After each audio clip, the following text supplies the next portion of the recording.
At the engagement dinner, my boyfriend's sister wore a dress identical to mine. Brother, who's prettier, me or her? Before my boyfriend could speak, his mother threw a glass of red wine at her. Either change immediately or get out right now. On my master's graduation day, Jason proposed to me. Mona, I've been waiting for you to graduate. Considering all these years I've stayed faithful to you. How about you say yes? He dropped to one knee, flowers in one hand, diamond ring in the other. A crowd had already gathered around us. Everyone laughed and cheered. Marry him. Marry him. With tears in my eyes, I shyly extended my hand. Just as I was about to say yes, a cake landed squarely on my face. The sweet frosting instantly blinded me. Everyone went silent. Lily jumped out like a rabbit. Mona, surprise, her again, Lily, Jason's sister. My future sister-in-law. Apparently, Jason's grandmother adored her and spoiled her rotten. The Brooks family was well off, so I tolerated her princess attitude. But the way she looked at Jason seemed excessively clingy. It made me very uncomfortable. When I found out she wasn't Jason's biological sister, just an adopted daughter of the Brooks family, my discomfort reached its peak. I have a brother too. I know how a sister feels about her brother. It's definitely not like her behavior. Lily's intentions couldn't be innocent.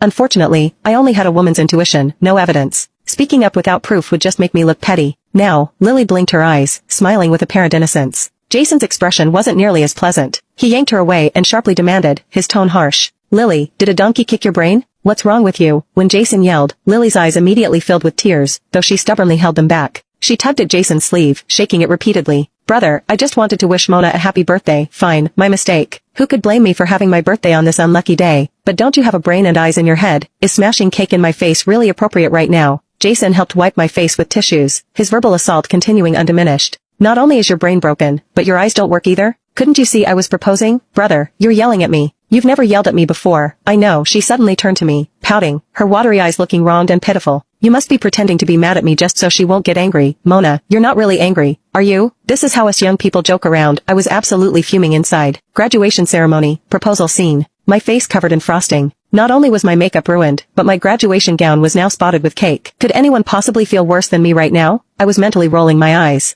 Just as I was contemplating how to deal with her, a middle-aged woman pushed through the crowd. She picked up the fallen cake and, without hesitation, smashed it into Lily's face. It happened so quickly. By the time Lily realized what was happening, her face was already covered in frosting. The middle-aged woman had clearly used considerable force. When she let go, the entire cake base was still stuck to Lily's face. This time Lily couldn't hold back and began wailing. Mom, what are you doing? Mom, Lily called her mom. So this person is my future mother-in-law? I turned to Jason in shock. Jason squeezed my palm and winked at me. Then he leaned in and lightly licked some frosting off my face. Right there in public, he whispered in my ear, honey, you're so sweet. My face burned hot, and I quickly pushed him away. Thankfully, everyone was watching Lily, so no one noticed Jason being such a dog. Didn't you say this is how young people joke around? This old lady wanted to be trendy too. Jason's mom wore a smile, but her eyes were cold. What's wrong? Lily? Are you upset?